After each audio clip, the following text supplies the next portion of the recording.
জ্বলন্ত কয়লায় লোহা পুড়িয়ে পিটিয়ে বানানো হচ্ছে ধারালো ছুরি। এমন টুংটাং আর ঝনঝনানি শব্দই জানান দিচ্ছে দোরগোড়ায় ত্যাগের মহিমায় উজ্জীবিত হওয়ার দিন পবিত্র ঈদুল আজহা।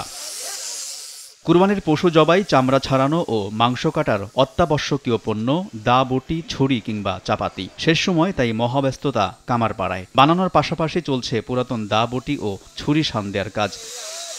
সারা বছর তেমন কাজ না থাকলেও কোরবানি সামনে রেখে কয়েক গুণ ব্যস্ততা বেড়েছে কারওয়ান বাজারের এই কামারপট্টিতে। দোকানে বিভিন্ন ধরনের সরঞ্জামাদির পসরা সাজিয়ে বসেছেন ব্যবসায়ীরা। 30 টাকা ছুরি চাচ্ছে 250 টাকা, আমি সর্বোচ্চ 100 টাকা বললাম, তাও দিচ্ছেন না। কোরবানির সময় তো আমরা এগুলি কিনি, তো ছুরি টুরি লাগে। গতবার হচ্ছে দ্বিগুণ 3 গুণ পরিমাণ তারা দাম চাচ্ছে আর কি। জরুরি ভিত্তিতে কিনতে হচ্ছে, কুরবানির কারণে কিনতে হচ্ছে। ব্যবসায়ীরা বলছেন বছর ব্যবধানে কয়লা ও লোহা সহ কাঁচামালের দাম বাড়ায় বেড়েছে উৎপাদন খরচ, তাই এবার বিক্রি করতে হচ্ছে বেশি দামে।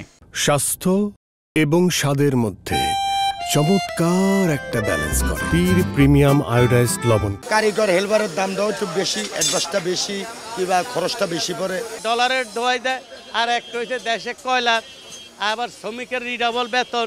দা, বটির পাশাপাশি বাজারে পুরোদমে বিক্রি হচ্ছে মাংস কাটায় ব্যবহৃত কাঠের গুঁড়ি। তার দামও এবার বেশি হাঁকছেন বিক্রেতারা। এই খাইটা মনে করেন আমার 250 টাকা করে পড়ছে পার পিস।